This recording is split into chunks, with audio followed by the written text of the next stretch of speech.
ಆತ್ಮೀಯ H16 news ಅರ್ಥಾತ್ ಸೀತಾರಾಮ್ ನ್ಯೂಸದ ವೀಕ್ಷಕರೇ, ನಾನು ನಿಮ್ಮವ ಎಂ ಆಯುಧ ಮಲ್ಲಪ್ಪ ಜೊತೆ ಅವರು. ತಾವು ಈಗ ಸುದ್ದಿಗಳ ಲೋಕಕ್ಕೆ ಎಂಟ್ರಿ ಹೊಡಿತಾ ಇದ್ದೀರಿ. ಈ ಸುದ್ದಿಗಳನ್ನು ಪ್ರತಿಯೊಂದು ನೋಡೋ ಜೊತೆಗೆ ನಿಮ್ಮ ಅಭಿಪ್ರಾಯಗಳನ್ನು ಹಂಚ್ತಾ ಇರಿ. ಯಾಕಂದರೆ ಈ ಸುದ್ದಿಗಳು ನಿಮಗಾಗಿ, ನಿಮ್ಮ ಬದುಕಿಗಾಗಿ, ನಿಮ್ಮ ವೈಚಾರಿಕೆಗಾಗಿ, ನಿಮ್ಮ ತಿಳುವಳಿಕೆಗಾಗಿಯೂ ನಿಮಗೂ ಗೊತ್ತು. ಜೊತೆಗೆ ನಮಗೂ ನಿಮ್ಮೊಂದಿಗೆ ಇದೊಂದು ಮಾತಾಡುವಂಥ ಜೊತೆಗೆ ಸುದ್ದಿಗಳನ್ನು ಬಿಡುವಂಥ ಕೆಲಸ. ಈ ಕೆಲಸದಲ್ಲಿ ನಾವು ನಿಮ್ಮೊಂದಿಗಿದ್ದೀವಿ ಅಂತ ಹೇಳ್ತಾ ನೋಡ್ತಾ ಇರಿ ಈ ಸುದ್ದಿಗಳನ್ನು.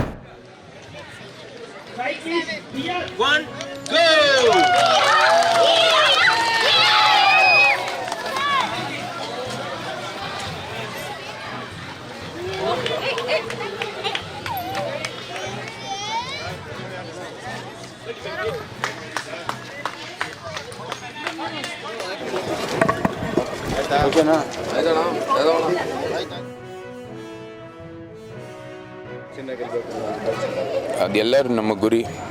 ವಿಶ್ವಮಟ್ಟದಲ್ಲಿ ನಮಗೆ ಭಾರತೀಯರು ನಮ್ಮ ಕ್ರೀಡೆಯನ್ನು ಪ್ರತಿನಿಧಿಸುವಂಥ ಸಂದರ್ಭದಲ್ಲಿ ಬರೀ ಪ್ರತಿನಿಧಿಸೋದಲ್ಲ, ನಾವು ವಿಜೇತರು ಕೂಡ ಆಗಬೇಕಾಗಿದೆ. ಅದು ಕೂಡ ಮುಖ್ಯ. ಸೊ ಆ ದಿಕ್ಕಿನಲ್ಲಿ ನಾವು ಮುಂದುವರಿಬೇಕಾಗಿರೋದು ಅತಿ ಅವಶ್ಯ. ಭಾರತೀಯರಲ್ಲಿ ಒಳ್ಳೆ ಪ್ರತಿಭೆ ಇದೆ, ಒಳ್ಳೆ ಪ್ರತಿಭಾನ್ವಿತ ವ್ಯಕ್ತಿಗಳಿದ್ದಾವೆ. ಅವರೆಲ್ಲರಿಗೂ ಕೂಡ ಒಂದು ವೇದಿಕೆ ಕೊಡಬೇಕಾಗಿದೆ. ಮತ್ತು ಸಮಸ್ತ ಭಾರತೀಯರಲ್ಲಿ ಒಂದು ಕ್ರೀಡೆಯ ಒಂದು ಏನು ಅಭ್ಯಾಸ ಇದೆ ಅದನ್ನ ಹೆಚ್ಚಿಸಬೇಕಾಗಿರ್ತಕ್ಕಂಥದ್ದು ಅತಿ ಅವಶ್ಯ. ಫಿಟ್ ಇಂಡಿಯಾ ಮತ್ತು ಏನು ಒಂದು ಆರೋಗ್ಯಕರ ಸಮಾಜ ಸೃಷ್ಟಿ ಮಾಡೋದಕ್ಕೆ ಇದು ಒಳ್ಳೆಯ ಒಂದು ಸಹಾಯ ಆಗುತ್ತೆ ಅಂತ ನನ್ನ ಭಾವನೆ. ಅದರ ಒಂದು ಹಣಕಾಸಿನ ವ್ಯವಸ್ಥೆಯಲ್ಲೂ ಕೂಡ ಇದನ್ನು ನಾವು ಮಾಡ್ಕೋತಾ ಇದ್ದೇವೆ. ಸೊ ಆ ದೃಷ್ಟಿಯಲ್ಲಿ ಇದು ಯಂಗ್ಸ್ಟರ್ಸ್ಗಳಿಗೆ ಅಭೂತಪೂರ್ವವಾದ ಪ್ರೇರಣೆಯನ್ನು ನೀಡುವಂಥದ್ದು. ಹಾಗೆ ಈ ಒಂದು ಕ್ರೀಡಾ ಚಟುವಟಿಕೆಗಳಲ್ಲಿ ಮಕ್ಕಳು ಹೆಚ್ಚು ತೊಡಗಿಸ್ಕೊಳ್ಳೋದಕ್ಕೆ ಇದು ಮುಖ್ಯವಾದಂಥ ಒಂದು ಸ್ಪರ್ಧೆಯಾಗಿದೆ. ಅಂಡರ್ 6 ಇಯರ್ಸ್, ಅದು ಒಟ್ಟು 4 ವಯೋಮಾನಕದಲ್ಲಿ ಮಾಡ್ತಾ ಇದ್ದೀವಿ. Under 6 years, under 8 years, under 10 years, under 12 years. ಈ 4 ವಯೋಮಾನದಲ್ಲಿ ಬಾಯ್ಸು ಮತ್ತು ಗರ್ಲ್ಸು ಎರಡೂ ವರ್ಗದವರಿಗೆ ಕೂಡ ಮಾಡ್ತಾ ಇದ್ದೀವಿ.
ನಮ್ಮ ಮಕ್ಕಳು ಯಾರು ಇಲ್ಲಿ ಕೂತಿದ್ದೀರಿ, ನೀವು ಮುಂದಿನ 10 ವರ್ಷಗಳಲ್ಲಿ ಈ ಒಲಿಂಪಿಕ್ಸ್ ಕ್ರೀಡೆಯಲ್ಲಿ ಪಾರ್ಟಿಸಿಪೇಟ್ ಮಾಡಬೇಕು ಮತ್ತು ಗೆಲ್ಲಬೇಕು. ಇದು ನಮ್ಮ ಸಂಕಲ್ಪ.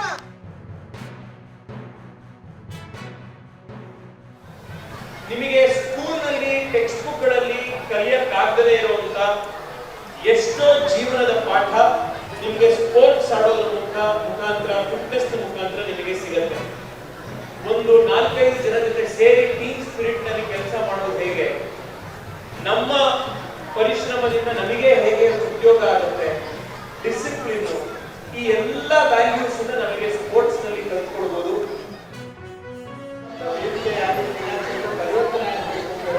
ದೃಷ್ಟಿಕೋನದಲ್ಲಿ ಈ ರೀತಿಯ ಕಾರ್ಯಗಳನ್ನು ಮಾಡಲಾಗಿದೆ. ಯಾವಾಗ ಒಂದು ಕ್ಷೇತ್ರದಲ್ಲಿರುವಂತ ಲೋಕಸಭಾ ಸದಸ್ಯರಿಗೆ ಜವಾಬ್ದಾರಿ ಕೊಟ್ಟರೆ ಆ ಲೋಕಸಭಾ ಸದಸ್ಯರಿಗೆ ಬೇಕಾದಂತ ಆ ಕ್ರೀಡಾ ಕ್ಷೇತ್ರದ ಪ್ರೋತ್ಸಾಹ ಬೆಳವಣಿಗೆ ಮಾಡಲಿಕ್ಕೆ ಈ ಸಂಸದ್ ಕ್ರೀಡಾ ಮಹೋತ್ಸವ ಒಂದು ವೇದಿಕೆಯಾಗಿದೆ. ಹೇಳ್ಕೊಡ್ತಕ್ಕಂಥ ಅದರಲ್ಲಿ ಪ್ರವೇಶ ಪಡೆದು ಕ್ರೀಡೆಗಳನ್ನು ಉತ್ತೇಜಿಸತಕ್ಕಂಥ ಕೆಲಸವನ್ನ ನಮ್ಮ ಸೋಮತ್ ಅವರು ಮಾಡಿದ್ದಾರೆ. ಈಗಾಗಲೇ ಅನೇಕ ಕ್ರೀಡೆಗಳಲ್ಲಿ ಜಯಗಳಿಸಿರ್ತಕ್ಕಂಥವರಿಗೆ ಅವರನ್ನು ಪ್ರೋತ್ಸಾಹಿಸಿ ಪ್ರೈಸ್ಗಳನ್ನು ಕೊಡ್ತಕ್ಕಂಥ ಕೆಲಸಗಳನ್ನು ಕೂಡ ಮಾಡ್ತಾರೆ.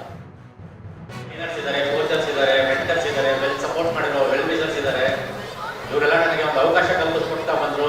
ಬೇರೆ ಏನೂ ಅಪೇಕ್ಷೆ ಪಡೆಯಲಿಲ್ಲ. ಇವರಿಂದ ನನಗೆ ಏನು ಸಿಗುತ್ತೆ ಅಂತ. ಇಂಟರ್ನ್ಯಾಷನಲ್ ಕಾಂಪಿಟೇಷನ್ ಹೋಗಬೇಕಂದ್ರೆ ಎಷ್ಟು ಸ್ಪಾನ್ಸರ್ಸ್ ಬೇಕಾಗುತ್ತೆ. ಇವತ್ತಿನ ದಿನ ನನಗೆ ಒಟ್ಟು 9 ಮೆಡಲ್ ಇದೆ ಇಂಟರ್ನ್ಯಾಷನಲ್. ಆದರೆ ನಮ್ಮ ಸರ್ಕಾರ ಗುರುತಿಸಿ ನ್ಯಾಷನಲ್ ರೋಲ್ ಮಾಡಲ್ ಅವಾರ್ಡ್ ಕೊಟ್ಟು ಗೌರವಿಸಿದ್ದಾರೆ. ಸೊ ಡಿಸಬಿಲಿಟಿ ಅನ್ನೋದು ಶಾಪ ಅಲ್ಲ, ವರ.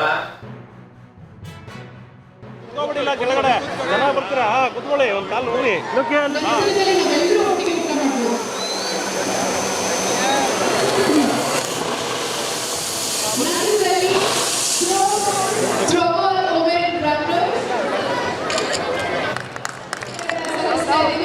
ಮಕ್ಕಳು ಅದ್ಭುತವಾಗಿ ಆಡಿದ್ದಾರೆ. ಒಂದ್ಸಲ ಜೋರಾದ ಚಪ್ಪಾಳೆ ಬರಬೇಕು.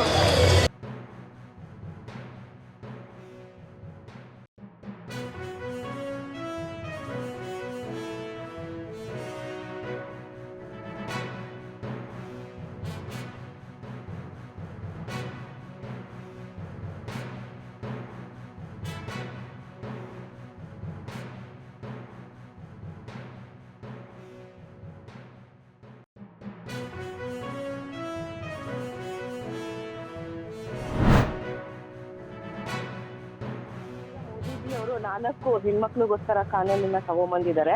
ಆ ಕಾನೂನು ತಂದಿರೋದು ತುಂಬಾ ಹೆಲ್ಪ್ಫುಲ್ ಆಗಿದೆ. ಏನಕ್ಕೆ ಅಂತಂದ್ರೆ ಹೆಣ್ಣು ಗಂಡು ಅಂತ ಒಂದೇ ಸಮಾನತೆ ಬರೋದು ತುಂಬಾ ವರ್ಷದಿಂದ ಒಂದು ಆಸೆ ಆಗಿತ್ತು.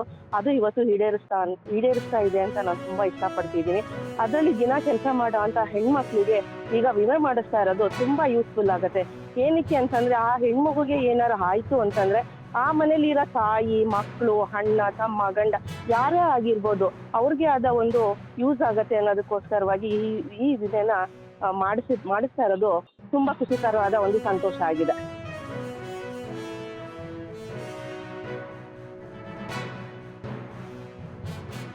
ಕೂಡ ನಮ್ಮ ಹತ್ರ ಕೆಲಸಕ್ಕೆ ಬರ್ತಾರೆ. ಆದ್ರೆ ಗಂಡಸರು ಏನ್ ಮಾಡ್ತಾರೆ, ಹೆಂಗಸರು ಅದೇ ರೀತಿ ಅಷ್ಟೇ ಕೆಲಸನ ಸಮಪಟ್ಟು ಮಾಡ್ತಾರೆ.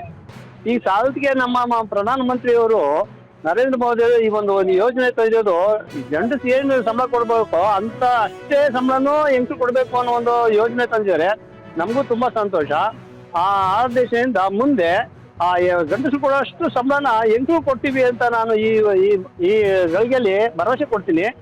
ಮತ್ತೆ ಮುಂದೆನೂ ಕೊಡ್ತೀನಿ ಅದೇ ರೀತಿ. ಆದೇಶ ಧನ್ಯವಾದಗಳು ಮೋದಿ ಅವರಿಗೆ.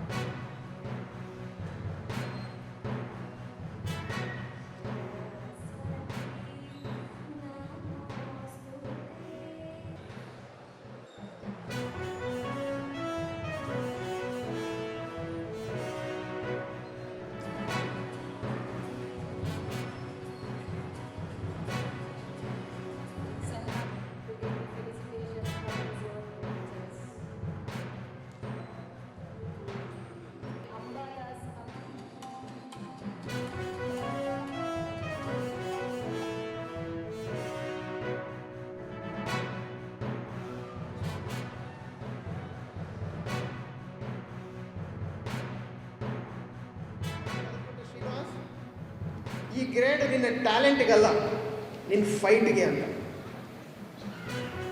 This is not for your talent but for your fight. That day as a young boy I lived one truth of life. ಏನಂದರೆ, ನಾ ಪ್ರಯತ್ನ ಪಟ್ಟರೆ universe conspires to make things happen for you if your effort is true. Branding ಮತ್ತು transportation ಎಲ್ಲ ಒಂದು ಆಗ್ತಕ್ಕಂಥ facility ಒಂದು ಇಲ್ಲೇ ನಮ್ಮ ಇದರಲ್ಲಿ ಕೆಲವೇ ತಿಂಗಳುಗಳಲ್ಲಿ ಮುಗಿತಾ ಹೊಂದಿದೆ.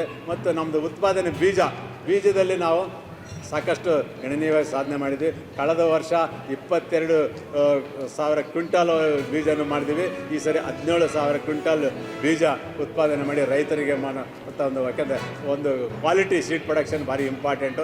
ಈ ರೀತಿ ನಾವು ಕ್ವಾಲಿಟಿ ಸೀಡ್ ಪ್ರೊಡಕ್ಷನ್ ಮಾಡ್ತಿದ್ವಿ. 2,000ರಿಂದ 4,000 ಕೆಲಸಗಾರರು ಇರ್ತಾರೆ. ಅವರೇ ನನ್ನ ವರ್ಕರ್ಸ್. ನಂದು ಈ ಸಂಕಲ್ಪ, ನನ್ನ ಮನಃಶಾಂತಿಗೋಸ್ಕರ ಏನು ಮಾಡ್ತೀನಲ್ಲ ಅದು ನನ್ನ ಇಂಡಸ್ಟ್ರಿ. ನನಗೆ ಯಾವುದೇ 100 ಎಕರೆ ಜಾಗ ಬೇಕಾಗಿಲ್ಲ. ನಂದು ಇಂಡಸ್ಟ್ರಿ ಯಾರಿಗೂ ಹಾರ್ಮ್ ಮಾಡಲ್ಲ, ರೈತರಿಗೆ ಒಳ್ಳೆಯದೇ ಮಾಡ್ತದೆ ಹೊರತಾಗಿ ಹಾರ್ಮ್ ಮಾಡಲ್ಲ. ಆಮೇಲೆ ನನಗೆ ಇಂಡಸ್ಟ್ರಿ ಕಟ್ಟಬೇಕಷ್ಟೇ, ಅದರಿಂದ ಲಕ್ಷಾಂತರ ದುಡ್ಡು ಕೊಟ್ಟು ಕಟ್ಟಬೇಕು, ಕೋಟ್ಯಾಂತರ ದುಡ್ಡು ಮಾಡ್ಬೇಕು ಅನ್ನೋದಿಲ್ಲ. ನಂದೇನು ಉದ್ದೇಶ, ನಾನು ಎಂಟ್ರಪ್ರಿನರ್ ಆಗಬೇಕು.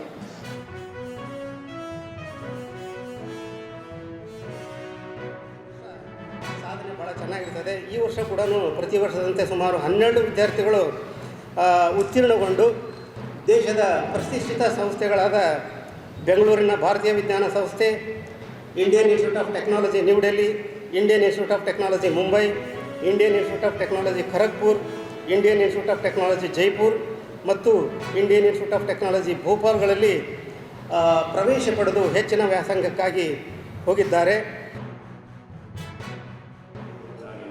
ಇಲ್ಲಿ ಒಂದಿಷ್ಟು ಸುಗಮವಿತ್ತು. ಕಾಲಘಟ್ಟಕ್ಕೆ ತಕ್ಕಂತೆ ಅದು ಸುಗಮ ಮಾಡುವ ವಿಜ್ಞಾನದ ಪ್ರಯತ್ನಗಳಲ್ಲಿ, ವಿಜ್ಞಾನದ ಆವಿಷ್ಕಾರದಲ್ಲಿ ಯಾರ್ಯಾರು ಎಷ್ಟೆಷ್ಟು ಹೊಡೆದುಕೊಳ್ತಾ ಹೋಗ್ತಾರೆ ಅದು ಸುಗಮವಾಗುತ್ತೆ. ವಿಜ್ಞಾನದ ತಾಂತ್ರಿಕತೆ ಆಗಿರ್ಬೋದು, ವಿಜ್ಞಾನದ ವಿಷಯಗಳಾಗಿರ್ಬೋದು, ನಾನು ಏನನ್ನು ಕಾಲಘಟ್ಟಕ್ಕೆ ತಕ್ಕಂತೆ ಬದಲಾವಣೆಗಳನ್ನ ಮಾಡಿಕೊಳ್ಳಬಹುದು ಅನ್ನುವುದನ್ನು ತಿಳಿದುಕೊಂಡು ಮಾಡ್ತಾ ಹೋದಾಗ ಅದು ಸುಲಭವಾಗಿ ಸಾಧ್ಯ ಆಗ್ತದೆ. ಆದ್ಮೇಲೆ ಎಲ್ಲ ಸುದ್ದಿಗಳನ್ನು ನೋಡಿದ್ರಲ್ಲ, ಏನು ಅನಿಸ್ತು ನಿಮಗೆ? ಇದರಲ್ಲೇ ನಿಮ್ಗೆ ಲೈಕ್ ಆಗಿರ್ಬೋದು, ಡಿಸ್ಲೈಕು ಆಗಿರ್ಬೋದು, ಕಾಮೆಂಟ್ ಬೇಡಪ್ಪ ಅಂತೂ ಅನಿಸಿರ್ಬೋದು, ಕಾಮೆಂಟ್ ಮಾಡಬೇಕಪ್ಪ ಅನಿಸಿರ್ಬೋದು, ಶೇರ್ ಮಾಡಬಾರ್ದಪ್ಪ ಅನಿಸಿರ್ಬೋದು, ಅದು ಮಾಡಬೇಕು ಅನಿಸಿರ್ಬೋದು. ಏನಾದರೂ ಆಗಲಿ ಶೇರ್ ಮಾಡ್ತಾಯಿರಿ, ಈ ನ್ಯೂಸ್ಗಳನ್ನ ಹಂಚ್ತಾ ಇರಿ, ಜೊತೆಗೆ ಇದಕ್ಕೆ ಸಬ್ಸ್ಕ್ರೈಬ್ ಆಗ್ತಾಯಿರಿ ಅಂತ ಹೇಳ್ತಾ H16 ನ್ಯೂಸ್ ಅರ್ಥಾತ್ ಹೇ ಸೀತಾರಾಮ್, ಇದು ಸತ್ಯದ ಕೈಗೆ ನಡಿ. ವಂದನೆಗಳು.